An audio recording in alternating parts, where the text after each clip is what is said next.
This class is meant for MCA 4 semester, paper number CS405, and the area of discussion is human resource management. With regard to human resource management, subtopics which we are likely to cover during our session are: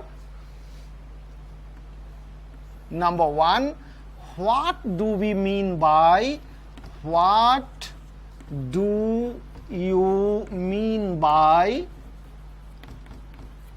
HRM? What do you mean by HRM? Number one. Number two, what are the functions of HRM? What are the functions of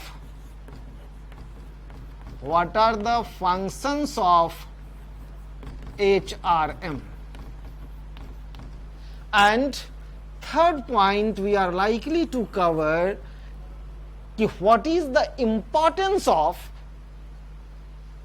human resource management, and specifically telling you why is the study of human resource management important, particularly in this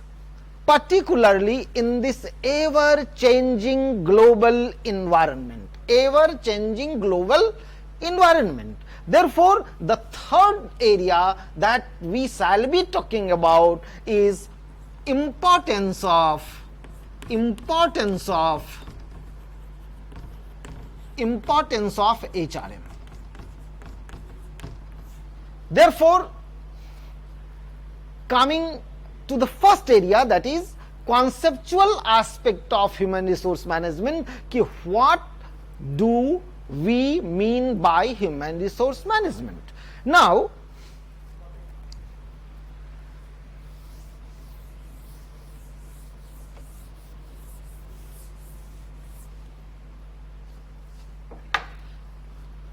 as all of us are aware that for any organization, or an organization needs an optimum combination of 4 M's.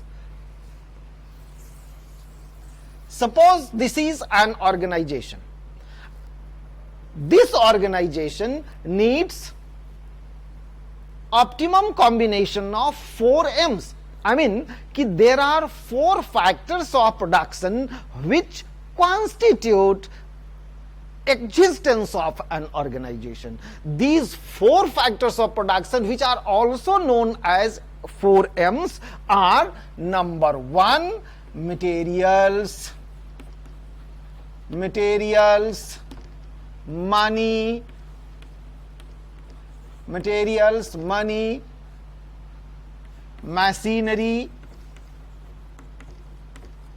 machinery, and men. So, every organization is the result of optimum combination of materials, money, machinery, and men. These 4 M's should be combined and managed properly so that the organization will run smoothly. Means a smooth functioning of an organization basically depends upon proper combination of materials, money, machinery, and men. Now, if we have a look on these 4 M's, then we shall find that first 3 M's, I mean materials, money, machinery, are inanimate.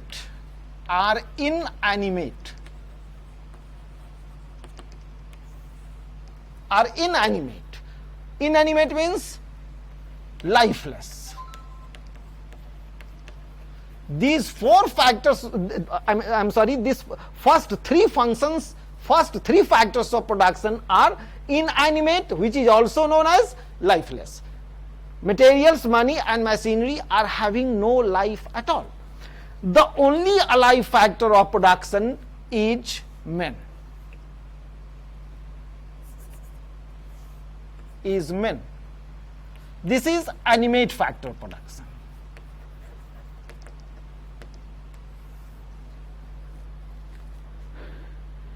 Management of men is most challenging and difficult on account of a number of reasons.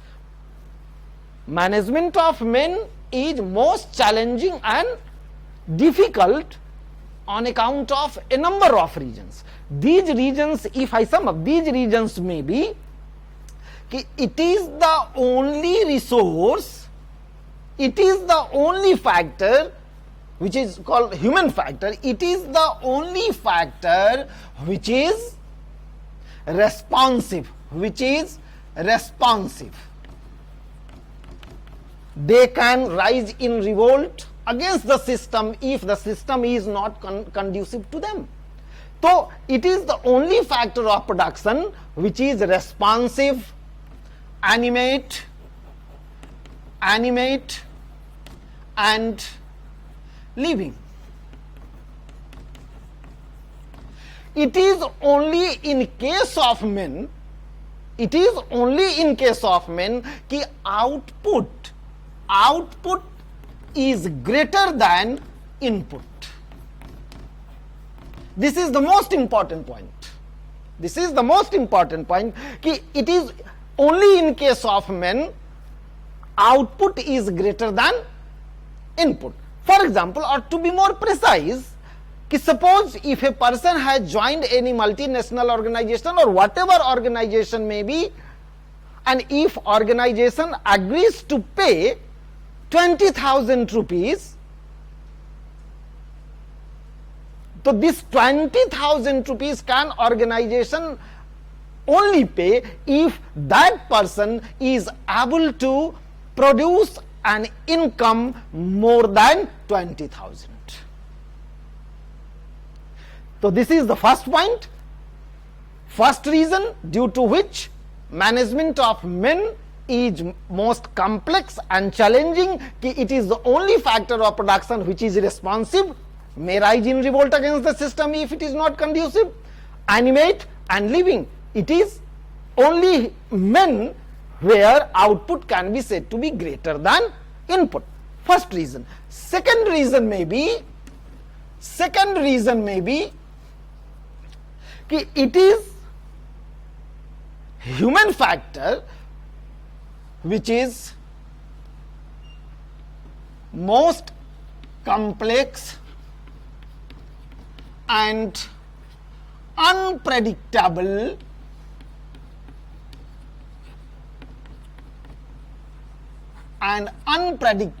in behavior.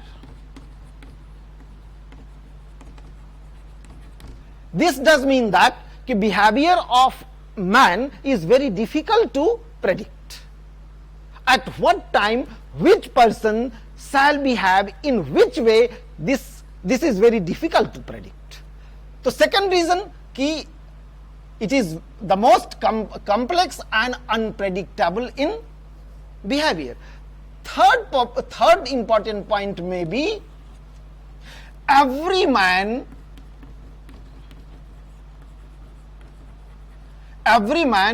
differs from others. In this world, we cannot find two persons exactly similar in nature.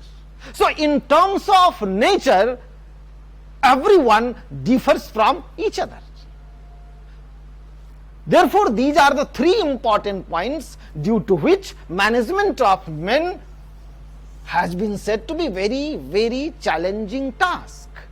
And one factor which adds importance to the management of men is that the rest of the three factors are to be handled by this factor.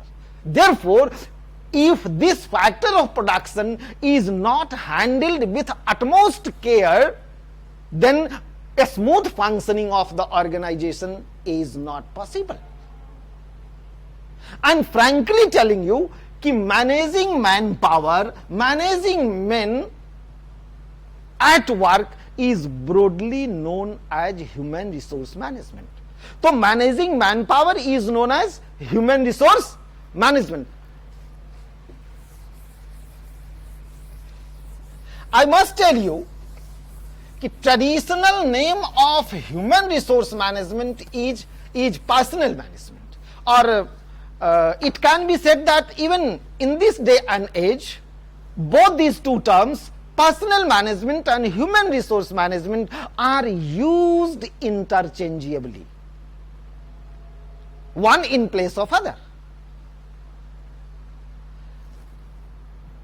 So what I mean to communicate, कि in order to define human resource management, we are very much required on our part to define first what personnel management is. And the most, in my opinion, the most important definition of personnel management has been given by Thomas G. Spates. So according to Thomas G. Spates, Thomas G. Spates, according to him,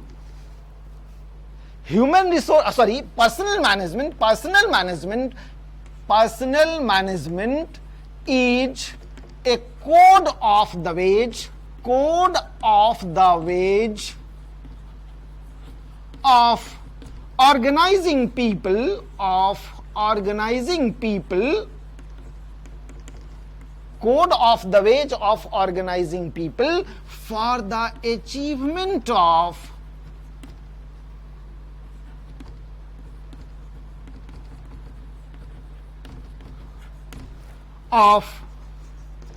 organizational objectives.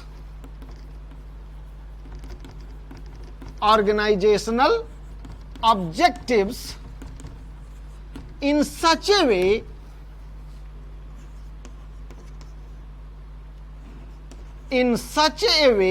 that everyone can utilize